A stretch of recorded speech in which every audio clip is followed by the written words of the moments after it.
જીતાલી તથા કોસંબડી વકફ જમીન પ્રકરણમાં વધુ એક જીતાલી ગામના ટ્રસ્ટીની બી ડિવિઝન પોલીસે મુંબઈ એરપોર્ટ ઉપરથી ધરપકડ કરી અંકલેશ્વર નામદાર સ્ટેશન કોર્ટમાં રજૂ કરતા 2 દિવસના રિમાન્ડ મેળવ્યા છે.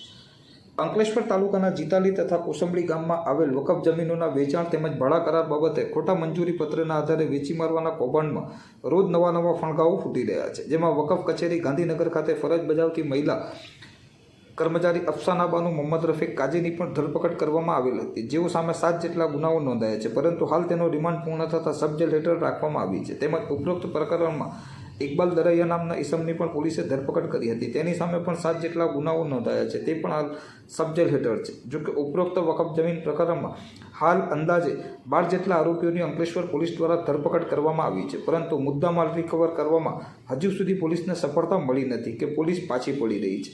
હાલમાં જીતાલી ગામના ટ્રસ્ટી ઇસ્માઇલ પાંડોરની મુંબઈ એરપોર્ટ ઉપરથી ધરપકડ કરવામાં આવી છે, જેઓ કાપોદ્રા ગામના વતની છે, તો તેઓ પણ કાપોદ્રા ટ્રસ્ટના પૂર્વ ટ્રસ્ટી પણ રહી ચૂક્યા છે. હવે એવું જોવું રહ્યું કે પોલીસ તેઓના રિમાન્ડમાં શું બહાર લાવવા પામશે, કે પછી અગાઉ જે રીતે આરોપીઓ જામીન ઉપર મુક્ત થયા છે તે જ રીતે આ આરોપી પણ જામીન ઉપર મુક્ત થશે, જે હોય તે. પરંતુ ઉપરોક્ત પ્રકરણમાં જે રીતે બનાવટી પત્રો રજૂ કરવામાં આવ્યા છે તે અંગેના રહસ્ય હજી સુધી પોલીસ બહાર લાવી શકી નથી. આ બનાવટી પત્ર ક્યાં તૈયાર થયા, કોણે તૈયાર કર્યા જેવા પ્રશ્નો તો આટલી ધરપકડો બાદ પણ વણ ઉકલ્યા જ રહ્યા છે.